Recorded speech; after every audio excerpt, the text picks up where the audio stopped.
Hello, I'm Tom Ferguson and welcome to The Fundamental Molecule. This show explores the intersection of water, technology, and entrepreneurship. Each week, I interview innovators, experts, entrepreneurs, and investors in the world of water, helping us understand where this trillion-dollar industry is headed. These are the stories of the people building the future of the world's most valuable and fundamental resource. Disclaimer. Tom Ferguson is the managing partner of Virgin Island Ventures. All opinions expressed by Tom and podcast guests are solely their own opinions and do not reflect the opinions of Virgin Island Ventures. This podcast is for informational purposes only and should not be viewed as investment advice or relied upon as a basis for investment decisions. There is so much that is done in water, but easily one of the dumbest is that in the US, let alone the rest of the world, 60% of meters are offline and need to be read by hand in 2025. It is an insane state of affairs, and we have had our eyes out for teams to solve it for literally years. Anne Mushow is the driving force behind the solution to this problem at Subeca. Taking over from the exceptional Patrick Keeney, she is a superb leader. Practical, experienced, thoughtful, and so determined to banish the schleppiest of schlepp work that is meter reading to the past. She spent a lot of time in this market, both in water at Census and Xylem, as well as experiencing hypergrowth at Amazon. Please enjoy my conversation with Anne Mushow. Anne, how lovely to see you, especially so soon after our founder forum last week. I feel privileged. So excited to get to hang out with you again, Tom. I feel like my spring has been full of Tom, and that's a very good thing. So it's good to see you. Oh my God, that sounds more like winter. So I'm really looking forward to this because there is a lot to it. But the place I want to start is that what makes Subeca so compelling is that it is solving something that is nonsensically insane within the water sector, which is that still somewhere in the region, you're going to tell me the actual number, but somewhere in the region of about 50% of meters still need to be read by hand in 2025, which is crazy because this is such a base level of data. Why is this still the case? Why has advanced metering not been able to reach the level of penetration in the market that it so obviously should have done? And that it isn't there, how does that impact the lives of utility operators? Just to start literally halfway through the whole thing, because it still annoys me as much as it's ever done. Saying that only 35% of the market has been penetrated by AMI. And when you think about where we are in terms of technological advancement and IoT in general, it is wild that water utilities have had such a low rate of adoption. But it's not when you think about it in the context of all of the pressures that utilities have to balance when it comes to a capital intensive investment like advanced metering infrastructure. And so they are actually acting as very rational consumers where risk is very difficult for them to manage. And they also have all of these other priorities that they need to balance. And so for them, what does it do and how does it hold them back? I think the big thing is they just don't have data. What we've gotten addicted to as a society is so much of the influx of data to help drive decisions and make better, more important and efficient decisions. Water utilities just aren't enabled in that same way, whether it comes from this meter to cash play in AMI or other types of SCADA data. And then even when they do adopt, the business disruption that it results in is a difficult process for them to manage through.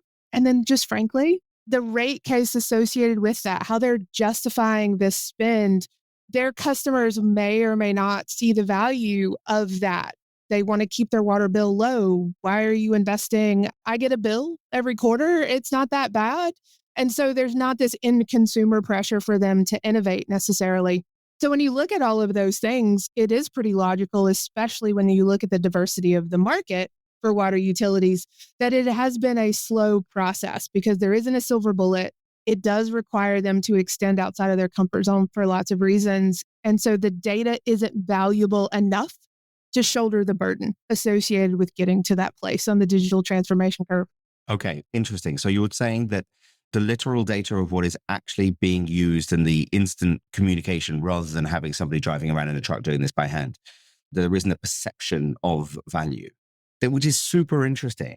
Are they right? I would say they're definitely not 100% right. it's always a complex answer in that there's a diversified end consumer as well. So when you think about utilities are very diverse, and we'll talk about this more, I'm sure, as we go, but there's 50,000 water utilities in the United States, in the North America market. That's crazy that there's that many when you think about in the electric space. 80% of that market is consolidated under like the top 5 to 10 businesses. And so there's this huge diversity in the utilities market. And then you think about the consumers that use that water that the utilities are providing, they're equally as diverse as the geography and population of the United States are. And so in urban, suburban areas where things may be more sophisticated and infrastructure constraints might be more pressing, there is more interest and more need for more information from those end consumers of like, how am I using my water? There's also other pressures, obviously, like resource constraints that can help drive consumers to be more interested in data about their usage patterns and those kinds of things.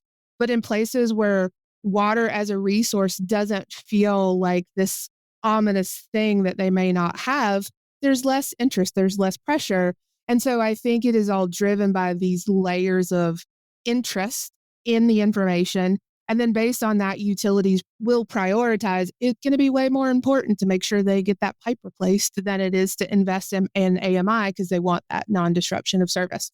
It's a rational prioritization based on their input. So you mentioned the word business disruption. Can you just sort of make that real for us? Like, how does the implementation of something that feels so basic kind of within the market, how does that manifest in terms of disruption to a utilities operation? Because I think all this stuff of what it takes to run one of these entities is really easy to miss.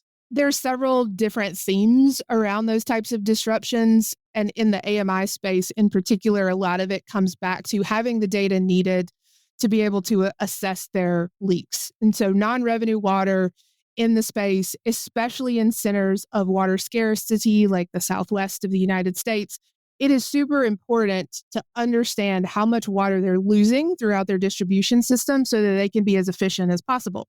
In other situations, it's around consumer knowledge and the consumer's ability to, or interest in understanding their usage patterns to change their behavior. But ultimately, you think that's going to be a bigger driver than it is. And it tends to be more regulatory pressures or things of that nature that actually drive utilities to change their buying behaviors.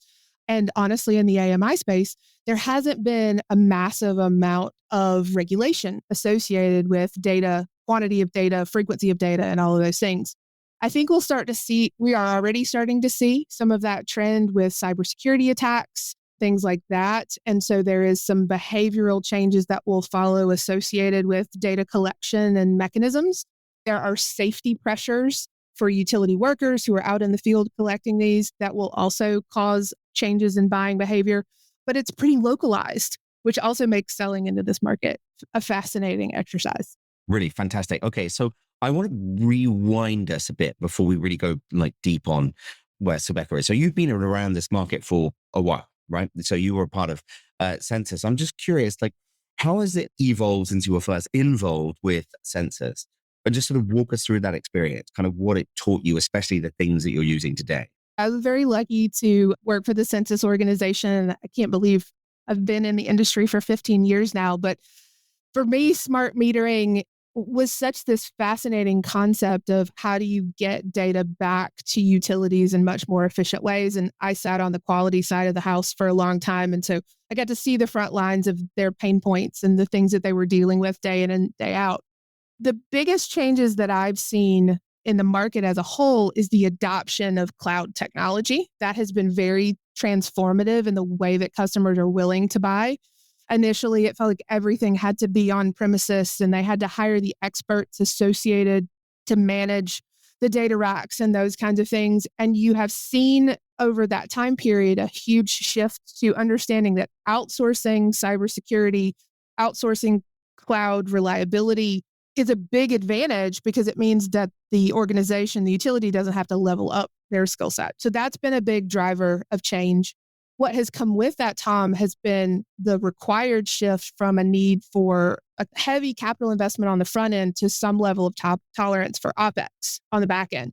This ongoing required payout which was very difficult for a lot of municipalities to justify because they weren't used to procuring in that way. So that has been a really big shift for buyers in the space of how do they make their ROI use cases and how do they justify that to their regulatory or decision-making boards to allow them to buy. And I think what we're starting to see, what that cloud service outsourcing has done, is that there's more willingness in general around other types of managed services in the water utility space. And so you start seeing things like networking as a service and other providers pushing the envelope on full-on metering as a service, where you're basically just leasing the meter and getting the data to outsource the pain, so to speak, of managing whether it's the infrastructure or the actual devices themselves. And so that has been a big shift over the last 15 years. It's an exciting one because it does allow the utility to outsource the risk and the pain and adopt digital at a higher rate. And so I think that will be a big turning point for the market as a whole. I'm actually going to reverse what I wanted to do. And actually, let's just go like deep on Subeca now, because it really is, it's such an important leap forward. Where did the idea come from? How did it manifest initially? What is the value proposition that you're trying to sort of provide into the market through the medium of your product? What exactly is it that you're trying to do? I know you'll be shocked, but our original value prop plan has pivoted, which I think is the story of every startup out there. But originally, the idea was more data and more interconnected devices, specifically that did a better job of connecting the utility side of data with valves and control devices within a home. And Hank McCarrick, who's our founder, was really passionate about this idea of removing that pretend wall that exists between the end consumer data and the utility data and have those things tied together. I will always admire Hank for his utopian vision of where we were going. But what we ended up with is the realization that a lot of utilities just don't even have that data. And so where we wanted to go to connect those data streams, we just needed to get the utilities, many of them, enabled with the data in the first place. And so what that led us to was a solution that had a really low barrier of adoption. So we talked about all these pressures in the market and all these priorities that they need to evaluate and balance. And the market is a very risk-averse place, and trying new technology is hard. And so we wanted to create a solution that was maximally flexible from a network perspective, because oftentimes the infrastructure side of smart metering is the biggest adoption barrier for utilities. Setting up gateways or getting connected to cellular that have a higher OpEx can be really difficult for utilities to get over that hurdle of the first proof of concept. And if they are risk averse, they need to see it for themselves. They want to see that demonstration. I can't tell you how many utilities have said, we need a POC for us to be able to do anything. It's really hard for us to invest a lot of money in that first POC. And so what we've created is a solution that you can take it out of the box and put it on top of your meter, and it's talking. That transformation of experience has really lowered the barrier for people who are willing to kick the tires on Subeca. And that just opens the door for them to adopt this digital transformation technology at the rate they want to, because they can manage so many pieces of both the network and the tech itself. And it has really helped us make our way in. So make it literally on a practical basis. So somebody has one of these boxes in their trucks, they're with an old meter. Like, what happens? What is put where in order to start pinging data around the place? All of the Subeca devices, we have a PIN branded device, and that means that's basically our radio device. We have two different versions. One of them is a retrofit smart register that is compatible with about 95% of the positive displacement meters on the market right now, out in the world, working today throughout distribution systems. And we intentionally made it super simple that that same piece of hardware can work on pretty much any of those devices with just the use of an adapter, a physical adapter, to replace an old register, put our register on, and then that register is fully enabled and communicating. There's a configuration process so that it recognizes what type of meter it's sitting on so that it meters the flow appropriately. But you do that through your Android or mobile device and an app that's available right now on the Play Store or on Apple Store. It's super easy. You download it. It's part of our platform. It's all built into the ongoing cost, and you configure it via Bluetooth. And part of that configuration process, you recognize the meter it's connected to, but then you also select your network. So Subeca devices are built in with 2 different long-range networks enabled. One of those is Amazon Sidewalk, which we believe is the really big differentiator and disruptor in our technology. And the second is LoRaWAN, because we wanted to give our utilities the flexibility to, based on their use case and how much data they need and the frequency and intensity and the SLAs required, to select a network that would really work for them. Literally, they go through that process on the mobile app and configure, and then they can drive away. That is their experience. When either on their mobile device, they've got confirmation that the messages are coming through, or back in the office, they're looking at our web platform. That data is flowing through and we're metering, and we can configure that to whatever readings, levels, dials that they need, just to make that experience really simple. They also have that same ability with the wired pin device. And so that's a plug and play option for static meters. That one is really transformative. There's a up and coming composite options in the market with ADE outputs. Our wired pin is compatible with that. But the thing that changes essentially is that the people who did have to drive an F-150 out to whatever this meter is now no longer have to drive their F-150 to that meter, ideally ever again. Exactly. So the goal is that they can reallocate those resources to other important parts of the utility rather than spending. And I was looking at an example earlier from a utility we're working with in Utah. They used to be able to do manual reads about 250 to 300 a day with the force that they had, and they have a population of about 27,000 meters. They can do that same quantity all the time. Every day, they're reporting in every hour through our devices and don't require any manual intervention of those team members in the truck. People don't need to do anything to get the information, right? That's right. I love the scale of this. It's so crazy that like 250 to 300 reads a day. Just when you break that down into, okay, I've got my cup of coffee and I climb into the truck and then I drive to the thing and I get out and I go through wherever it is that I need to go and access that. And then I write that down and then I come back and get back into the truck and I go to the next one. But that's 250 to 300. You can imagine what else everybody could be doing with that time, especially in a resource constrained utility. I just find it absolutely insane. You know, when you've got 2 guys that are working that distribution network, I just imagine all of the things that they could be doing. It's ridiculous. Completely ridiculous. Efficiency and scale. Can you just give us an idea? Just take us through like a couple of examples of kind of real life customers. Hopefully you're allowed to kind of name who they are. If not, you can allude. Anything that's could sort of surprise you in terms of the use cases or what's been kind of heartening to see this kind of value proposition manifest? I think the thing for us being on that, we call it the bleeding edge of new technology. Sidewalk is very new. It was only turned on in North America in March of 2023. And so we are testing it at scale as we go. And so there are unknowns about the density of the gateways that we're connecting to through the Ring and Echo devices that are out there in the world. And so you worry about, especially in a tough use case like a subterranean meter pit, how well am I going to be connected?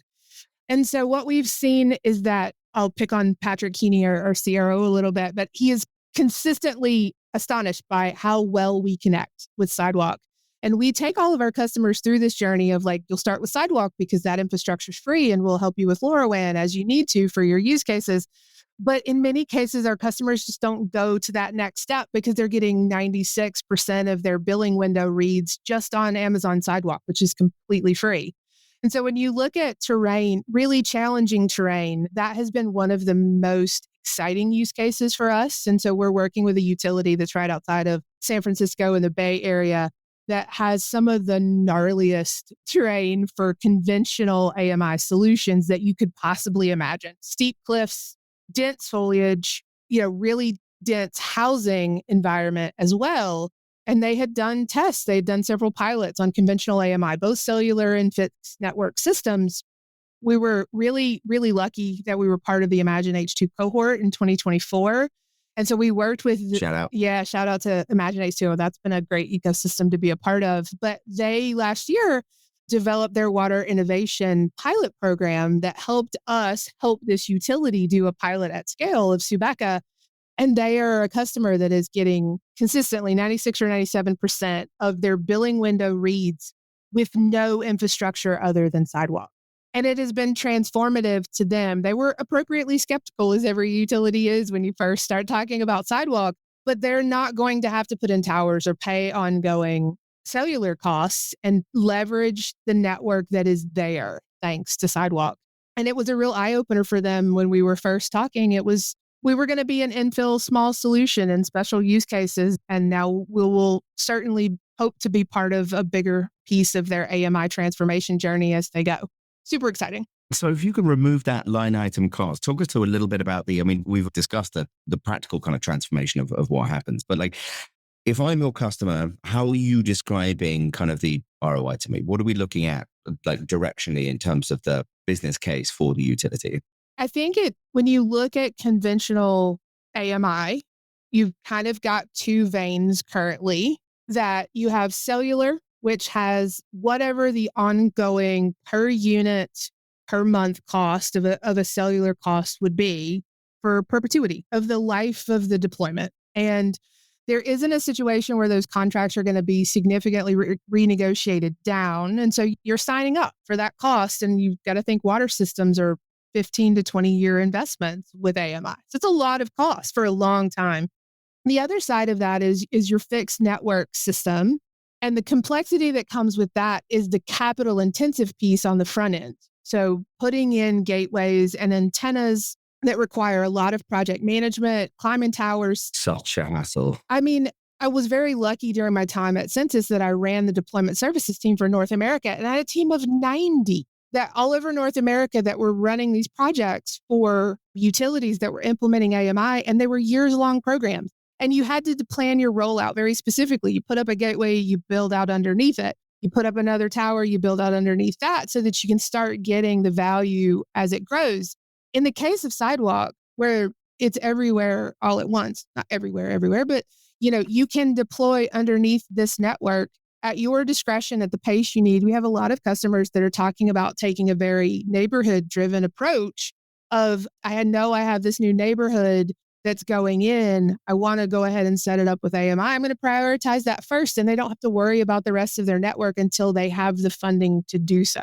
And so it allows them to eat the elephant of AMI in a very different way, as opposed to having to make sure that they have this very intensive project management program that they often have to outsource again because of the burdens associated. They can manage a lot of this themselves. So we literally just last week, we installed 80 devices in a sub-metering use case in Southern California, and we installed 80 units in 3 hours with their team. There was no special contracting required. We had one of our field technicians on site, and the statement was, "Holy cow, that was easy."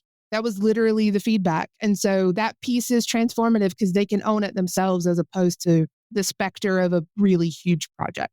Can you talk to us a little bit about, because a lot of people listening to this, especially who've got experience kind of with utilities, are probably going to be kind of concerned about selling to utilities. I am not, just for the record. I actually think that any difficulties there are, I think all customers are relatively difficult, and certainly the time to deploy would bear that out.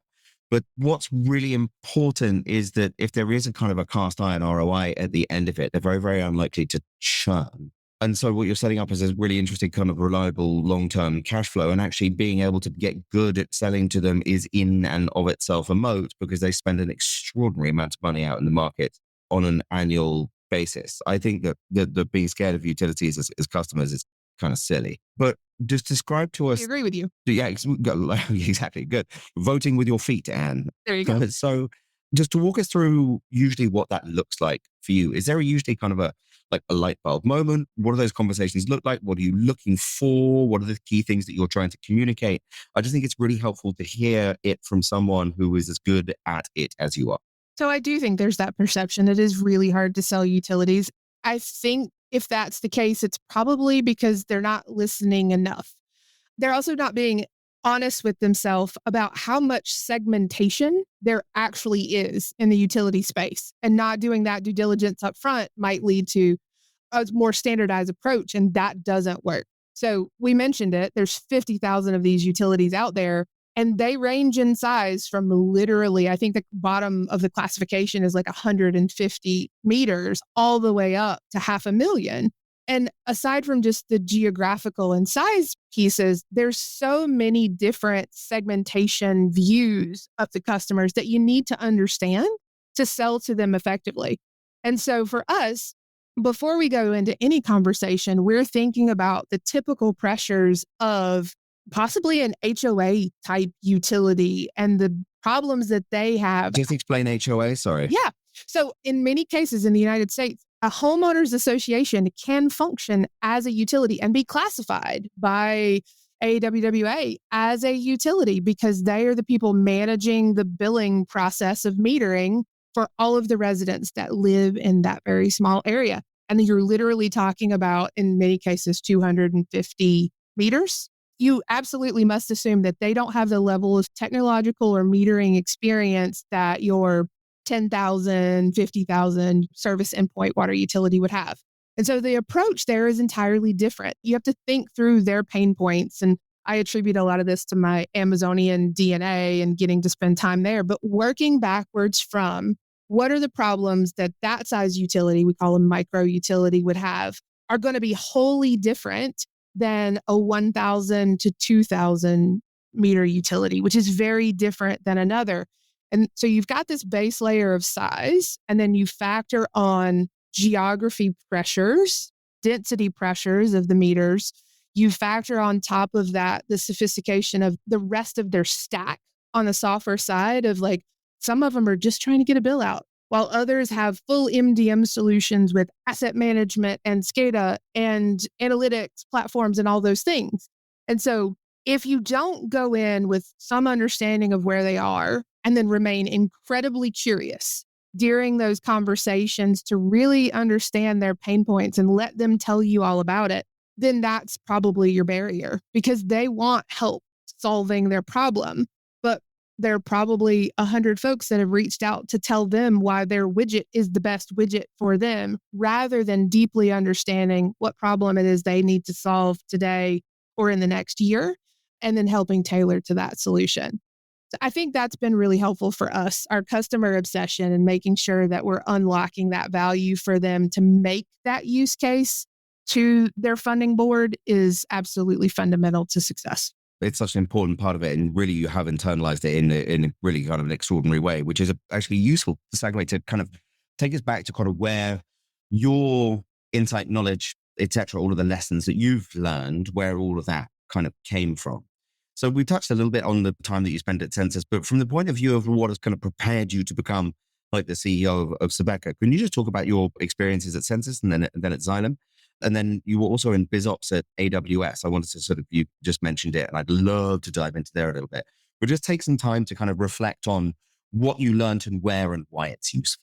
As I mentioned, spent quite a bit of time at Census through various roles. And I was there during a really exciting and transformative time, honestly, where we said when I first went there that Census was kind of like a really big startup for a lot of us, but we were still really innovative and very focused on bringing smart meter to a whole lot of folks. And so for me, being there while we were preparing Census for acquisition and going on the market was just a stroke of luck, to be perfectly honest, because we were moving quickly and really focused on data-driven decisions, understanding the market, making sure our solutions were capable of performing for what the utilities needed.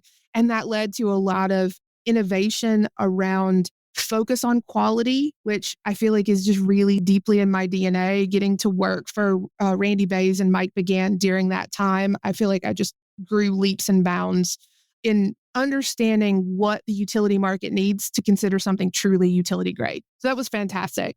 Once we were acquired, I was incredibly lucky that I moved into the DIS section, the Digital Intelligence Solutions part of Xylem, where a lot of their acquisitions were sort of co-located. And so I got to experience entrepreneurship inside of a big corporation, which is very unusual, but I loved my time there because I got to see what it was like to innovate while also being on an aircraft carrier and trying to steer that aircraft carrier and how all of that played out. Huge business, yeah. And so a fascinating experience for me to see how impactful innovation could be on a customer by customer level and what it takes to scale that once it's inside the larger Xylem mechanism.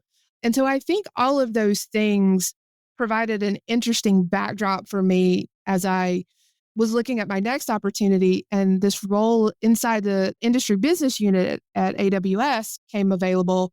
And I was like, okay, let's try. I said, I've done big, but let's try hyperscale, like super crazy. And what does that culture look like? And what does that feel like? Because it can't be the same as what I had at Xylem or even within this little incubator inside DIS.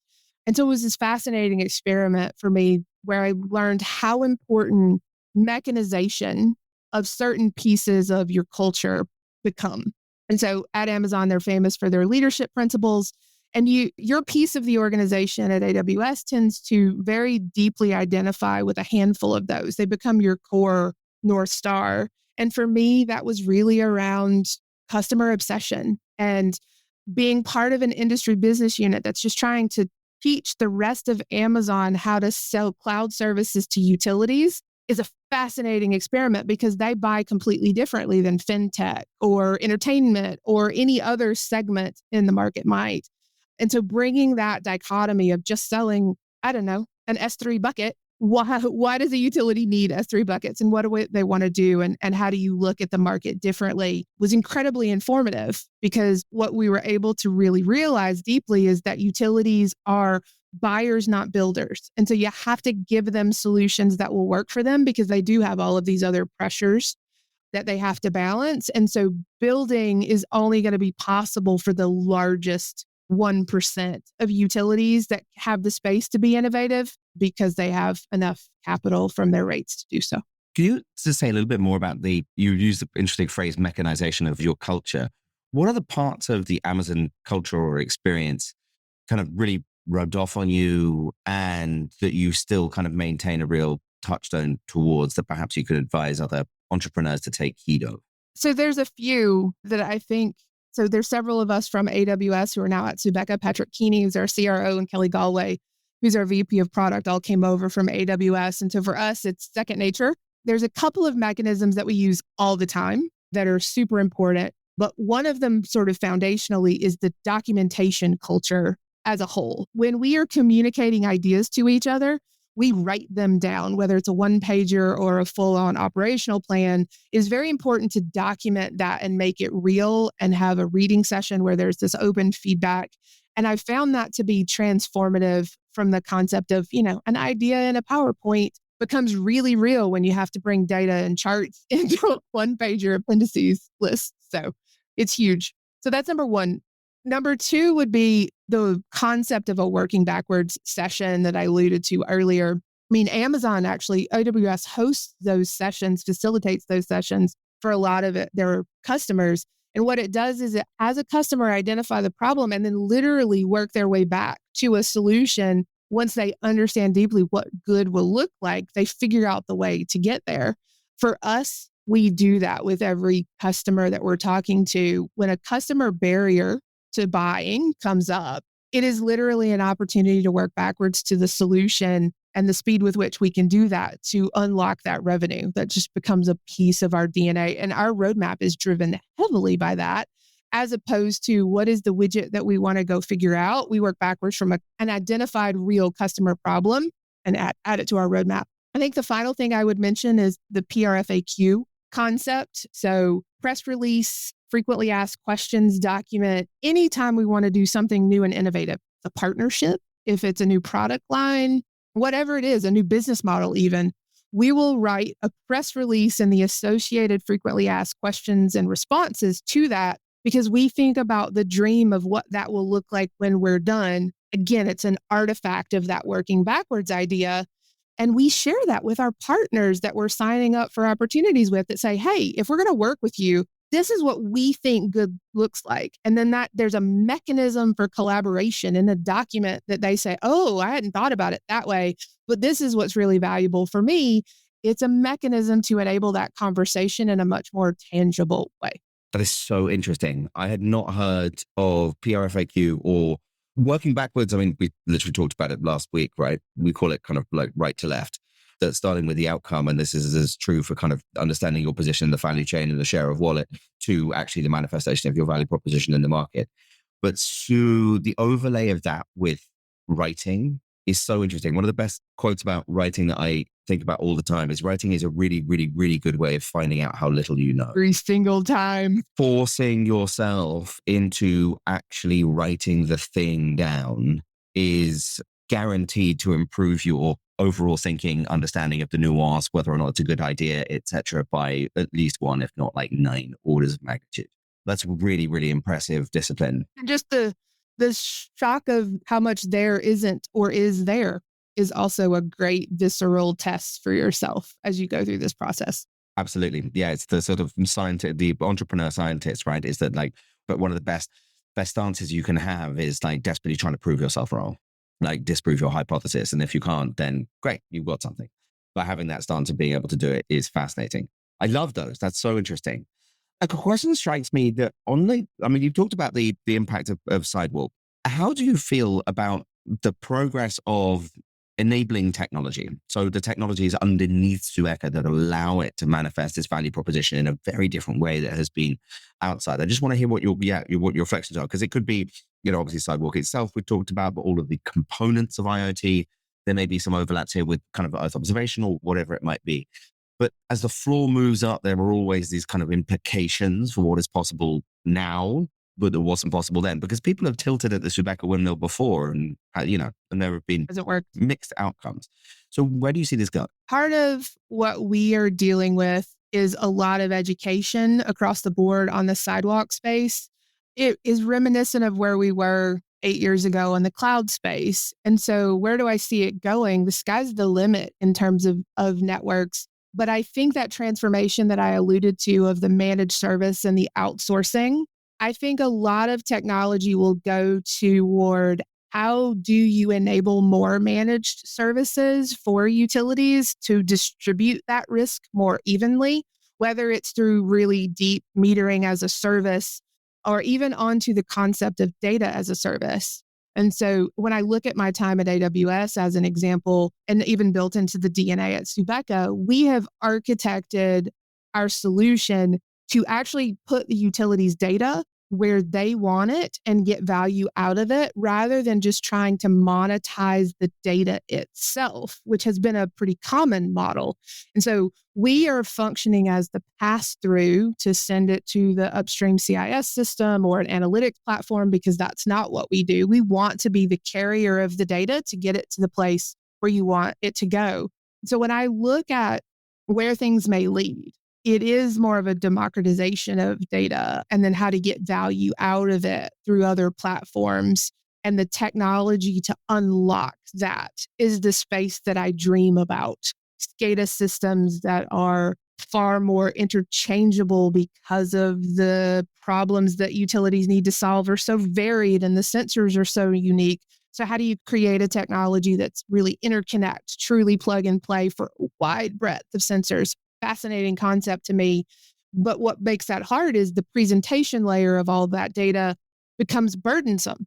And so if you can outsource that data to these other applications that know how to deal with the data and simply create a channel, fascinating concept. So I really see a lot of innovation on the solution services side, driving forward this ease and a lowering of burden to be able to make the data useful in a meaningful way to utilities. Really interesting, because the disaggregation, I feel that even when utilities take a deep breath, not necessarily on the meeting side, I'm talking about the kind of the broader SCADA and like data platforms going into insert name of large famous Silicon Valley name here.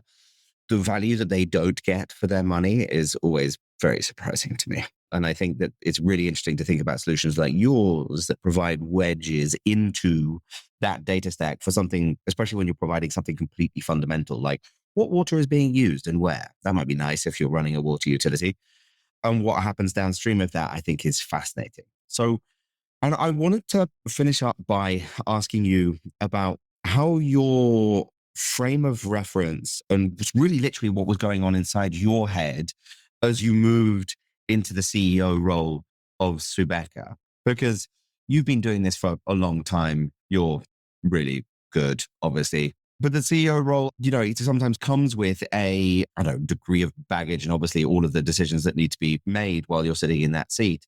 And I think this is a really great opportunity for people to learn from literally what just happened in your own head as you knew it was happening, prepared to do it, and now as you're doing it. So kind of open reflections there. So much of my history in the water space has been very operationally focused and quality focused. And I think anybody who knows me would say I'm a maniacal data nerd. Data makes everything MDN. easier. Yeah.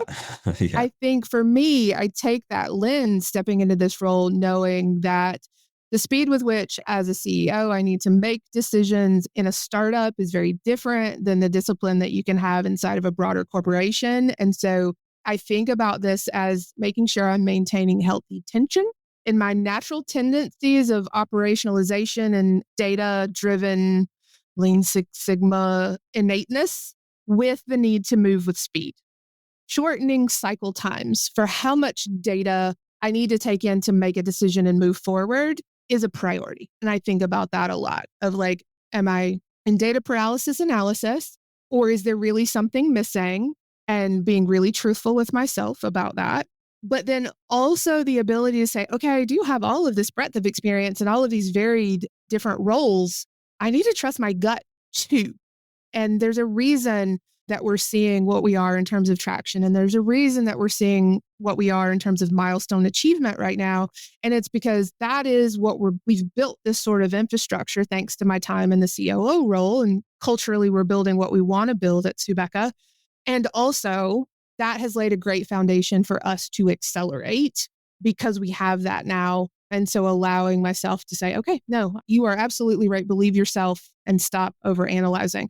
So that's a balance for me. I think it's also very important for me to have a team around me that balances my natural tendencies. I was very lucky during my time at Census. I was part of some leadership development programs that enabled me to evaluate people's different skill sets. And you want somebody who's the opposite of you on your team so that there's this natural tension and you don't end up with groupthink. But the people who will pull you forward, if you're a data-driven operationalist like myself, with optimism and dreaming. And that also, when you build a good team, you are robust in that. And so making sure you're taking the space to look at your team. Do you have the right folks around you to help take the whole organization forward? Because it doesn't all sit on your shoulders. You need to have those people around you to enable that speed. And so balancing your own internals and understanding yourself deeply is important. And then making sure you're evaluating your organization appropriately, I think were the two keys that I thought about as I was stepping into the role. I was like, I need to get this right, and I think we'll be okay. I think it's really interesting you bring up this idea of gut. People often either are just like, just do your gut, or like, double check your gut. I think, but nobody ever actually explained what gut is. And to me, gut is just the instant amalgamation of all of your experience telling you something that just literally has a physical sensation, but is usually very accurate because it's the distillation of all of your experience. It is really worth listening to. And certainly in your case, we've been so impressed with what you've been able to achieve in such a short time. I'm curious, what have you learned about focus? So when you work in the IoT space or the smart space, you can connect everything. It's so exciting. The possibilities feel endless. And at the same time, that can get really expensive in the startup space, which cannot happen. And so for me, I come from the triangle of North Carolina. So I'll use a basketball metaphor because that is also part of my DNA. I've heard it's big down there. It's a bit insane, like a Duke Blue all the way over here. But survive and advance. I literally think about that to myself at least once a week of survive and advance. And how do you survive and advance in March Madness speak in a startup world? Is you find something that's working. You find a market, a product, a thing that's working. And I'm totally going to attribute this to Shane Dreyer because he's the one I heard say it first. And then you ride that as long as you can to bring the revenue in to allow you to then innovate on the next thing. That has to be a piece of your decision making. And that sort of discipline can be hard in a seductive space like IoT, where you really can connect all of the things and get all of the data.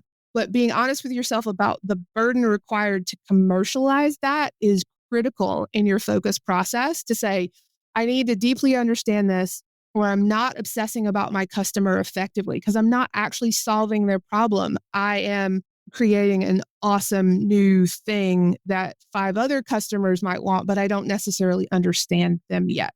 for me. That's your March Madness. That's your survive and advance. And so enabling that, getting the revenue flowing in the door that allows you to make your next iteration, do that. That'll set you up for good standing. Fantastic. And I knew I was going to love this conversation. But one marker that I haven't thought of before is how little of what I'd sort of written down in preparation of this that we've done, because you've taken us in so many super interesting directions. But I think it's the mark of somebody who thinks about what they're doing extremely clearly. And personally, I'm so grateful that Subeca exists. I've been looking at this pain point since 2015, which is only 10 years in the US compared to you, even though I started in water in about 2010. But the fact that this is still an issue is completely insane. And you and the team are doing such a good job of deleting something that is going to be not only the revocation of a problem that really shouldn't exist, but all of the things that it will enable in terms of water management, domestically, internationally. So last question, and if you thought you were getting off easily, you're not. If you had to choose one piece of advice for current and future water entrepreneurs. You set me up beautifully. It has to be that focus, Tom. You have to know that your focus is driven by customer need. So ground yourself in the customer need and then be data-driven and maniacal about the way that you pursue that. And I think if you do those things, if you ground yourself in that working back concept so that you are actually solving a problem, then your product market fit will follow. Perfect place to end. And thank you so much for being here. I hope we see each other next week. I don't think we will, unless you're going to London. But, long may this continue. But regardless, we'll see you soon. Thank you so much for being on The Fundamental Molecule. Thank you so much. Appreciate it.